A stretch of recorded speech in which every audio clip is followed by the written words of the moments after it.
Sony promised to show us the future of gaming and a look into the new refreshed generation, solely on the new PS5. The PlayStation is leading the market with the highest quality games, a no-frills console, and loyal fans at the ready.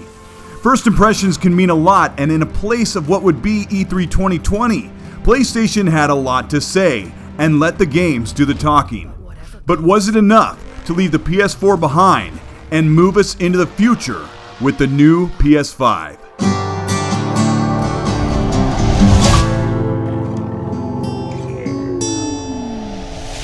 This is Colteastwood. Thank you so much for checking in. Some of you are well aware that this is an Xbox-centric channel that occasionally covers PlayStation news as it relates or reflects on Xbox. As a gaming fan and buying both consoles, I wanted to show you the highlights and the things PlayStation did right, and what we can be excited about with the PS5 as a secondary or even main gaming platform. If you appreciate this content or learn something, show your appreciation by liking and subscribing to the channel. All footage will be shown at the highest quality, so set your player and let's see the future of gaming from the eyes of the new PS5. A surprising early look at one of the hallmarks of the PS4, Marvel's Spider-Man returns in a standalone PS5-only expansion built upon the 2018 Spider-Man, this time with Miles Morales behind the mask in New York City. This time the tone is moodier and gloomy with a more visceral take on the Spider-Man adventure. With just 2 years for Insomniac to rebuild and reimagine the game, we will be playing as Miles for launch of the PS5 this holiday 2020. Insomniac's full effort goes into the upcoming Ratchet and Clank Rift Apart, taking the former game and cranking up physics, particles, and SSD-powered world movement into the next generation. You'll be able to literally bring the world and universe to you in combat and traversal.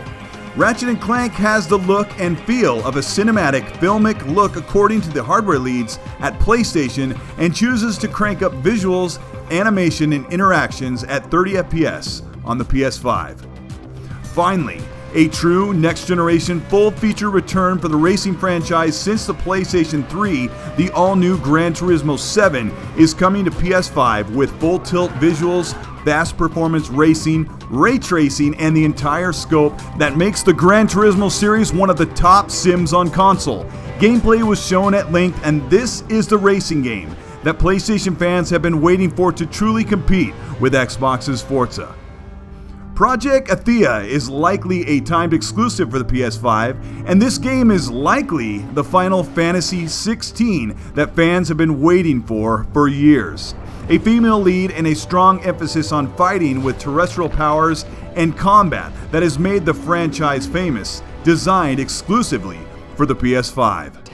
House Marquee, the talent behind Resogun and Nex Machina, are making a full-featured single-story campaign third-person combat game with tones reminiscent of Death Stranding, with fast-paced shooting and quick reflexes that are the mainstay of this studio's games.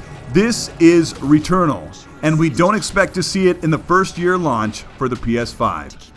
There were some smaller games shown, and it was a lull in the PS5 event, but many of the smaller games looked impressive in their own ways. Littlebigplanet 4 is coming as Sackboy Big Adventure by Sumo Digital, the team behind the last Littlebigplanet and Xbox's Crackdown 3. Destruction All-Stars perked eyes and ears as a mix of Rocket League, Demolition Derby, and Bleeding Edge, and Apex Legends characters. This is a smaller online competitive game that could possibly strike the popularity that captured games like Twisted Metal and Rocket League. Kena, Bridge of Spirits is a whimsical fantasy action game with DreamWorks-like visuals and satisfying combat with colorful attacks and adorable enemies. Kena doesn't look like the full next-generation game, but PlayStation is committed to allowing developers to make the kind of games these studios desire, whether they are big or they are small. We finally see Gearbox's published Godfall running on the PS5, and it looks like a shiny game ripped from older generations with updated graphics. Godfall has some impressive hard-hitting combat that evokes God of War and Assassin's Creed Odyssey mechanics, but underwhelming with shallow art style that portrayed medieval Thundercats in a Warframe-like gameplay loop online, cooperatively with friends. Demon's Souls is a legacy PlayStation staple that has spawned the incredibly successful Dark Souls and Bloodborne genre. They showed a pre-rendered trailer of cinematics to get fans excited about this title that we may not see until after 2021. Next was the grindhouse thriller shooter and melee combo game called Deathloop, a Dishonored gun kana game by Arcane Studios that sees you replaying sections of the game after dying over and over to perfectly kill your way to a grisly revenge plot. PlayStation paid for timed exclusivity for this stylized action game, so we may not see this game on Xbox until a full year after it launches on PS5 sometime in 2021 or 2022. PlayStation saved the best for last. Arguably the best new IP of the generation, Guerrilla Games' sequel Horizon Zero Dawn Forbidden West. Horizon Zero Dawn takes place on a futuristic Earth devoid of animal life and ruled by robotic creatures. This time, the animals are coming back and a new infestation of flora is corrupting the machines, killing life and threatening humanity. And Aloy is leading the charge again to save Earth from total destruction. The game is shown in mostly pre-rendered in-engine visuals with gameplay feels showcased, again at 30 FPS. Guerrilla may decide to ramp up visuals, lighting, and animations instead of targeting 60 FPS on the PS5. We won't know for sure until gameplay is shown, and Horizon Zero Dawn Forbidden West is not releasing in the launch window, but we may not have to wait too long into the future to see Aloy's adventure on the new prehistoric Earth. The event ended with a strong, bold display of the contrasting white and black PS5 accented in beaming, cool blue, slender ivory tower with slick white panels extruding and textured flanges showing that Sony put as much thought into the aesthetics of the next generation PlayStation as they did the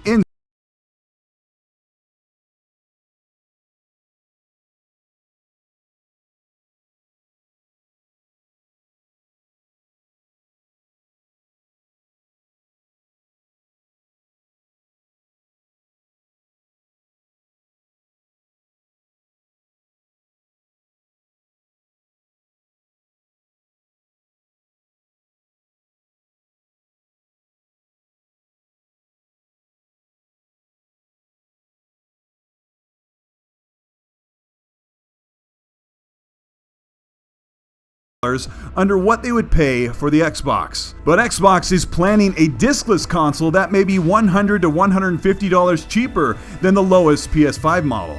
So the competition and price reveals for both will be a very interesting thing to watch unfold. The reveal for next generation has been challenging, fiercely competitive, and exciting as Sony has pushed through the dynamics of staying home and reaching out to their industry partners to come together with a professional, well-paced gaming presentation. This will push the competition to do more, do better, and bring the best content forward for the reveals to come in June and July. Sony and PlayStation set the stage for next generation's first party and showed us the reasons why we should add a PS5 to our living room and join the world for the future of gaming. This is Colteastwood. Thank you so much for watching. I enjoyed a lot of this presentation for the PS5, and I was surprised to see so many third-party timed and bought exclusives that will have to wait on the Xbox platform. Xbox has moved away from this practice, but I was told that Sony spent a ridiculous amount of money to ensure that the PS5 launch was front-loaded with content to avoid how the PS4 launched.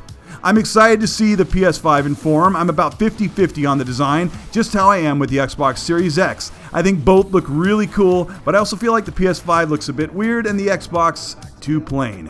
Either way, it doesn't matter. I'm getting both and I don't actually care what they look like. A couple of the smaller games looked fun and seemed to be a higher caliber than the smaller games that Xbox showed us last year. So I'm truly getting excited for my purchase of both this holiday.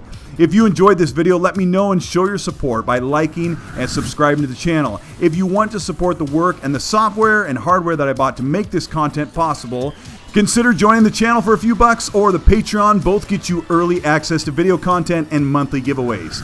Add me on Xbox Live and Twitter at Colteastwood. This week I hit 100,000 subscribers, which is an amazing milestone that I didn't think I would be able to hit until the new consoles came out. So thank you to all who have subbed and stuck around.